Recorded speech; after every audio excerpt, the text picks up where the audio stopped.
Welcome back mga katambalan, mga hot topic and issue. Pag-usapan natin, update po tayo sa Barda at kay Miss Heart Evangelista, kung saan nga po ay dumalo sina Barbie at David sa naganap na event ng McDonald's. Makikita naman kina Barbie at David ang spark sa isa't isa sa muling pagsasama nga po ng Barda na kinakiligan naman ng mga fans ng Barda.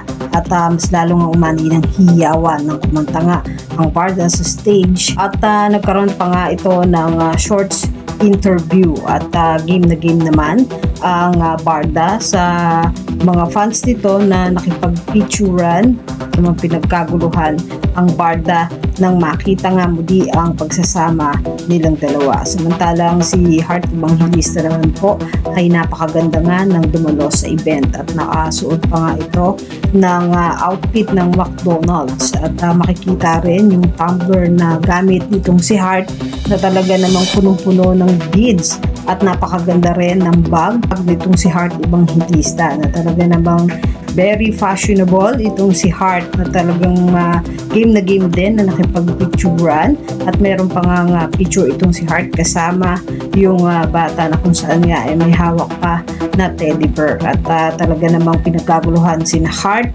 at Barda ng kanilang mga fans sa naganap nga po na event ng McDonald's at talagang nasabik ang mga fans ng Barda nang makita muli sina David at Barbie na magkasama. Yun po yung mga update natin ngayon sa Barda at kay Miss Heart Evangelista. Kayo mga katambalan, ano ang masasabi nyo?